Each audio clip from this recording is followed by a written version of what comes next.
Hi friends, तो आज के एक इम्पोर्टेंट टॉपिक के बारे में हम लोग बात करने वाले हैं।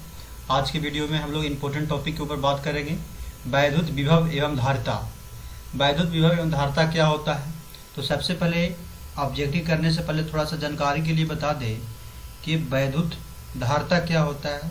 तो मान लिया जाए कि ये कोई चालक है, ठीक है, ये कोई चालक है और इस चालक में आवेश, कितना आवेश इसमें ग्रहण करने की क्षमता है, इस चालक के अंदर कितना आवेश जो है ये स्टोर हो सकती है, उसी की क्षमता को यह प्रदर्शित करता है।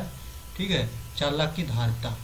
चालक की धारिता को हम लोग सी से डिनोट करते हैं और सी बराबर होता है Q अपॉन V। सी बराबर क्या होता है? Q अपॉन V होता है।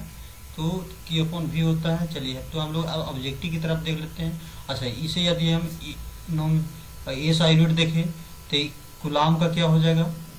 चार्ज का कुलाम हो जाएगा और V वोल्ट, V क्या है? विभव है, इसका हो जाएगा वोल्ट। तो कुलाम प्रति वोल्ट और कुलाम प्रति वोल्ट का हम फेराइड बोलेंगे।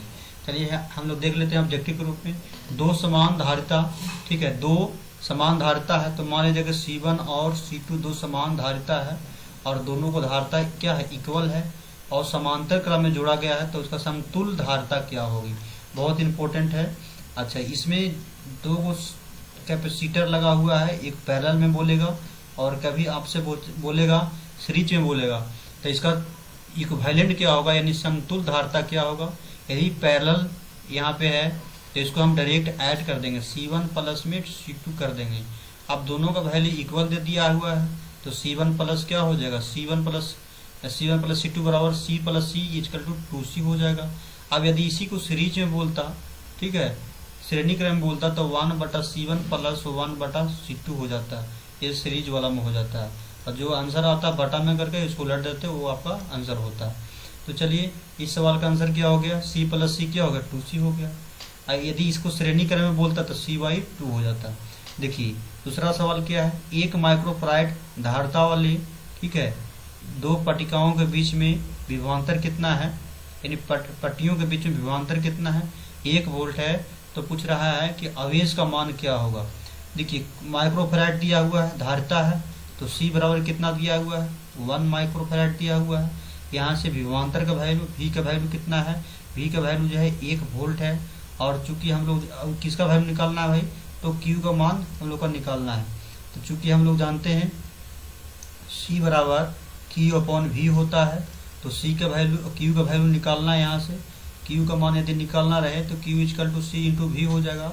तो Q का वैल्यू क्या हो जाएगा? 1 माइक्रोफैराड और इंटू में क्या V से गुना कर देंगे वोल्ट से, तो ओवरऑल कितना हो जाएगा? 1 micro coulomb is correct answer. तो आपका जो आंसर है V इज करेक्ट आंसर हो जाएगा। अगेन हम लोग बात कर लेते हैं सवाल नंबर 3। निम्नलिखित में किस राशि का मात्रक वोल्ट मीटर है? वोल्ट मीटर किसका मात्रक है? तो हम लोग जानते हैं E बराबर होता है माइनस dV अपॉन dx होता है, dV अपॉन dx होता है और ये होता है आपका वोल्ट और ये आपका होता है डिस्टेंस मीटर। तो वोल्ट प्रति मीटर किसका मात्रक है? तो वैद्युत क्षेत्र का मात्रक हो गया। अगेन देखिए 1 माइक्रोफैराड वाले विभवांतर आवेश, तो ये तो अभी जस्ट बताएं 1 माइक्रो कूलाम हो जाएगा।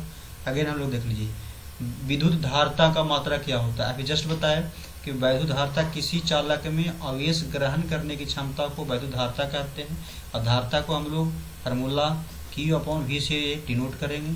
अब इसका SI यूनिट पूछे, SI यूनिट पूछे तो क्या बताएंगे? Q का यूनिट होता है कुलाम और V का मतलब होता है वोल्ट। तो ये आपको हो गया कुलाम प्रति वोल्ट और कुलाम प्रति वोल्ट को ही हम लोग क्या बोलेंगे? इसको हम फेराइड बोलेंगे और 1 फेराइड बराबर 96,500 ये कुलाम होता है। ये भी आप लोग चाहे तो याद कर सकते हैं। तो ये आपका आंसर नंबर 5 का D इज करेक्ट आंसर हो गया। अगेन देखिए 3 संधारित्र है जिनमें प्रत्येक की धारिता बहुत इंपॉर्टेंट है। देखिए 3 को संधारित्र है और प्रत्येक की धारिता कितना है? इक्वल है। अब देखिए C1 है, C2 है और C3 है और तीनों के धारिता का मान क्या है? इक्वल है। तो हम मान के चल रहा है तीनों का वैल्यू C है। अब यदि श्रेणी में बोला है, ठीक है, सीरीज में बोला है, तो क्या करेंगे? यहाँ C लिख देंगे और कै गो है? 3 गो है, तो 3 से क्या कर देंगे? डिवाइड कर देंगे। अब यदि इसी को पैरेलल में बोलता, ठीक है, पैरेलल कनेक्शन में बोलता, तो 3 गो है, 3 से गुना कर देते हैं। ये पैरेलल वाला के सीरीज वाला के लिए बटा होता है, पैरेलल वाला के लिए डायरेक्ट होता है। कैपेसिटर में अब यही प्रतिरोध रहता तो प्रतिरोध वाला में हम क्या करते थे, डायरेक्ट R1 प्लस R2 करते थे, और इसमें क्या करते थे, बटा में करके करते थे। प्रतिरोध के जस्ट विपरीत ये होता है। तो चलिए लोग ये देख लिए। तो इस सवाल का आंसर क्या हो जाएगा, 3 गो है तो CY3 हो जाएगा। तो इस सवाल का answer C is correct answer हो जाएगा। अगेन देख लिया जाए। अगेन आपका सवाल क्या है, संधारित्र के समांतर क्रम में, संधारित्र है और उसको हम किस क्रम में जोड़ेंगे, तो संधारित्र को समांतर क्रम में मान लिया जाए कि एक कोई संधारित्र है और एक इधर से एक कोई संधारित्र है, ठीक है, और इसको हम जोड़ रहे हैं किस क्रम में, समांतर क्रम में यदि हम जोड़ रहे हैं, ठीक है, समांतर क्रम में जोड़ रहे हैं तो इसमें किसका वैल्यू एक समान होता है। संधारित्र के समांतर क्रम में यदि हम जोड़ेंगे तो इसमें किसका वैल्यू एक समान होता है। तो याद रहे इसमें जो है ऐसे करके और इसमें ऐसे करके और इसमें जो है ऐसे करके मान लिया जाए कि 3 गो जो है संधारित्र है, 3 गो आपका संधारित्र है और ऐसे जोड़ा गया है, यहाँ से कनेक्शन करके यहाँ जोड़ा गया है। तो इसमें जो है याद रहे इससे वोल्टेज का वैल्यू जो होगा, वोल्टेज का जो वैल्यू होगा ये विभवांतर समान होता है। समांतर क्रम में बोलेगा तो इसमें भी हो जाएगा, इसमें भी हो जाएगा, इसमें भी। लेकिन यही यदि श्रेणी क्रम में 2 या 2 से अधिक, ठीक है, यदि कैपेसिटर जुड़ा हुआ है तो इसमें चार्ज का मान समान होता है। तो समांतर क्रम रहेगा तब वोल्टेज का मान समान होगा, लेकिन यही सीरीज में रहेगा, यही श्रेणी क्रम में रहेगा तो आवेश का मान यानी चार्ज का मान ये हो जाएगा समान होगा, और ये समांतर क्रम के लिए ये विभवांतर का मान समान हो जाएगा। अगेन हम लोग देख लेते हैं क्या है, ए और बी बिंदुओं के बीच समतुल धारता, बहुत इंपॉर्टेंट है, इसको थोड़ा देख लिया जाए। ए और बी देखिए, एक ए है, ए वाला बिंदु और ए वाला बिंदु के बीच हम लोग को निकालना है धारिता। तो पहले इसको समझिए कौन सा श्रेणी में है कौन सा समांतर में, इसको ऊपर विचार कीजिए। तो देखिए यहाँ से इसको छोड़ दीजिए, यहाँ से इसको पहले इसको काट कितना हटा दीजिए। तो अब देखिए ये दोनों एक ही तार से है, तो क्या यहाँ से ऊपर यदि हम सोचे तो क्या इस श्रेणी में है, तो श्रेणी में क्या कैपेसिटर रहता है तो क्या करते हैं बटा में करके जोड़ते हैं। तो 1/4 प्लस 1/4 इजकल टू कितना हो जाएगा, ये 2/4 हो जाएगा, इजकल टू कितना हो गया 1/2, और इसको उलट देंगे तो आंसर कितना आएगा 2। यानी ये 4 माइक्रोफैराड, ये दोनों को मिलाकर के कितना आया इक्विवेलेंट 2 आया। तो 2 पहले इसको लिख दीजिए, 2 माइक्रोफैराड इसको लिख दिए। अब क्या बचा है, अब देखिए इसी में देखिए यहाँ 2 इसके समांतर में 2 माइक्रोफैराड और लगा हुआ है, और इसके बाद यहाँ से 4 माइक्रोफैराड यहाँ लगा हुआ है। यहाँ जो है 4 माइक्रोफैराड है, यहाँ भी 4 माइक्रोफैराड है, और यहाँ भी आपका 2 माइक्रोफैराड है। अब देखिए इसमें क्या देखने को मिल रहा है, ये जो 2 माइक्रोफैराड है 2 माइक्रोफैराड है, ये पुनः फिर ये पैरेलल में है, तो पैरेलल में हो तो डायरेक्ट ये ऐड हो जाता है, तो कितना हो जाएगा 4 हो जाएगा।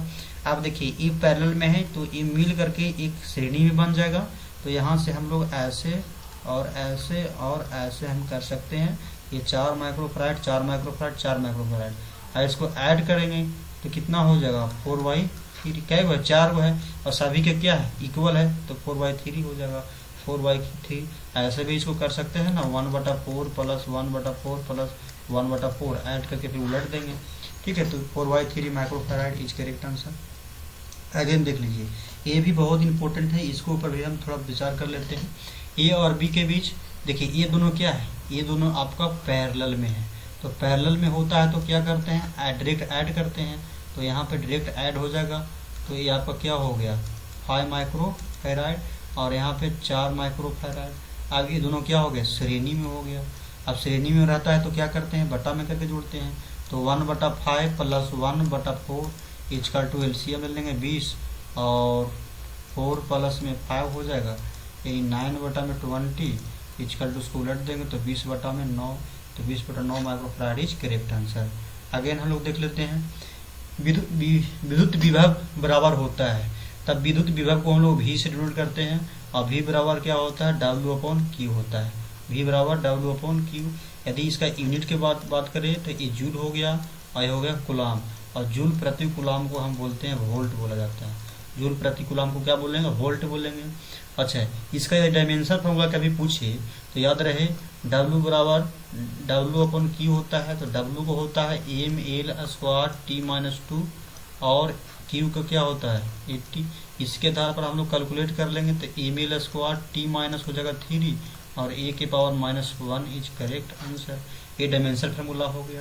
अच्छा, 1 फेराइड बराबर क्या होता है, 1 फेराइड किसको बोलते हैं, तो C बराबर क्या होता है Q/V और C का मात्रा कूलाम और V का मात्रा क्या हो गया वोल्ट, तो कूलाम प्रति वोल्ट, तो कूलाम प्रति volt B is correct answer. Again देख लीजिए, एक क्या है, किसी बिंदु द्विध्रुव के किसी बिंदु पर दूर r और थीटा कोण पर वैद्युत, ठीक है, ध्रुव का मान मतलब V का मान पूछ रहा है, इसका कितना होगा, वैद्युत विभव का मान पूछ रहा है।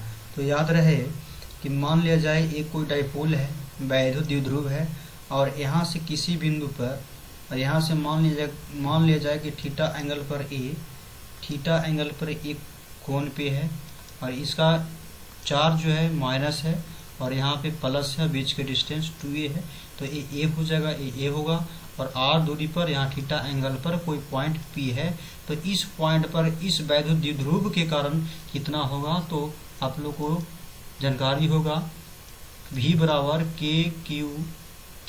P cos theta k into P cos theta upon में r² होता है। और यहाँ से k का वैल्यू लिखे तो 1/4 pi epsilon not P cos theta upon में r², अपॉन में क्या हो जाएगा ये r², ये आपका रिजल्ट है। तो ये बीच करेक्ट आंसर हो जाएगा। अगेन हम लोग देख लेते हैं ये क्या है, एक स्टैट कूलाम। अच्छा, हम लोग जानते हैं चूंकि एक कूलाम इक्वल टू होता है 3 × 10 के पावर 9 स्टैट कूलाम होता है, स्टैट कूलाम होता है। तो एक स्टैट कूलाम डिवाइड हो जाएगा तो 1/3, ठीक है, 1/3 10 के पावर -9 हो जाएगा। ये डी इज करेक्ट आंसर। देखिए, वैद्युत द्विध्रुव के निरक्षीय स्थिति में वैद्युत विभव का मान, आप पूछ रहा है वैद्युत द्विध्रुव के निरक्षीय स्थिति में, निरक्षीय का मतलब क्या होता है, ये लंबवत होता है। तो एक वैद्युत द्विध्रुव बना लीजिए। अब इसके निरक्षीय यानी इसके लंबवत जो है, एक लंबवत एक पॉइंट कंसिडर करेंगे। अब यहाँ से जैसे कि इस लाइन को हम क्या करेंगे, यहाँ से यहाँ इसको मिला देंगे और यहाँ से इसको ऐसे मिला देंगे। अब इसका मतलब क्या है, देखिए सबसे पहले इसका क्या होता है माइनस होता है और यहाँ प्लस, इसका इलेक्ट्रिक डाइपोल का डायरेक्शन हो गया। अब यहाँ से डिस्टेंस यदि 2a माने तो इसका डिस्टेंस a हो जाएगा, इसका a हो जाएगा और r डिस्टेंस पर निरक्षीय है तो लंबवत है। मान लेते हैं यहाँ पर पॉइंट क्या है, P कोई पॉइंट प्रेजेंट है। अब देखिएगा ध्यान से, यहाँ से देखिए, यहाँ से इसका डिस्टेंस, इस सर्किल बनेगा राइट एंगल ट्रायंगल, तो r² प्लस में a² और इसका भी डिस्टेंस हो जाएगा r² प्लस में a²। दोनों का डिस्टेंस सेम है लेकिन चार्ज क्या है, अपोजिट है। तो यहाँ पर वैद्युत विभव को V बराबर क्या होता है, V बराबर हम जानते हैं KQ में R होता है। तो KQ में R होता है, यहाँ जो Q लेंगे, एक बार प्लस लेंगे एक बार माइनस लेंगे, ऐड करेंगे तो ओवरऑल वैल्यू क्या हो जाएगा, 0 हो जाएगा। तो इसीलिए इसका निरक्षीय स्थिति में वैद्युत विभव का मान क्या हो जाएगा, 0। अच्छा देखिए, अगेन सवाल क्या है, तो R त्रिज्या के पृथ्वी की विद्युत धारिता क्या होता है, बहुत इंपॉर्टेंट है, थोड़ा पे इस पे भी विचार कर लीजिए। धारिता का मतलब होता है उसमें आवेश ग्रहण करने की क्षमता। तो मान लिया जाए कि इसमें जो है आवेश है, प्लस चार्ज इसमें स्टोर है और इसका जो रेडियस मान के चल रहे हैं, ठीक है, इस सर्किल का रेडियस जो है यहाँ पे, यहाँ से यहाँ हम लोग r मान के चल रहे हैं। तो वैद्युत धारिता C बराबर क्या होता है, C बराबर 4 pi into epsilon not into में R होता है। यहाँ पे याद कर जाइएगा। अच्छा, यहाँ पर इसका निकालिएगा वैल्यू, 4 पाई एप्सिलॉन नॉट का मान रखिएगा और R का वैल्यू 6400 किलोमीटर रखिएगा पृथ्वी के लिए। तो पता है कितना आता है, 711 माइक्रोफैराड। याद रख लीजिएगा, पृथ्वी के लिए धारिता का मान कितना होता है, तो 711 माइक्रोफैराड। याद रख लीजिएगा, ये पूछता है कभी कभी। अगेन हम लोग देख लेते हैं, अगेन सवाल नहीं है। तो इस वीडियो के माध्यम से आप लोग को जो भी कुछ सीखने को मिला तो प्लीज़ वीडियो को लाइक शेयर एंड सब्सक्राइब कर दीजिएगा, ताकि हम भी मोटिवेट होकर के नए से नए वीडियो लाने की कोशिश करेंगे। Thank you for watching my video. Thank you.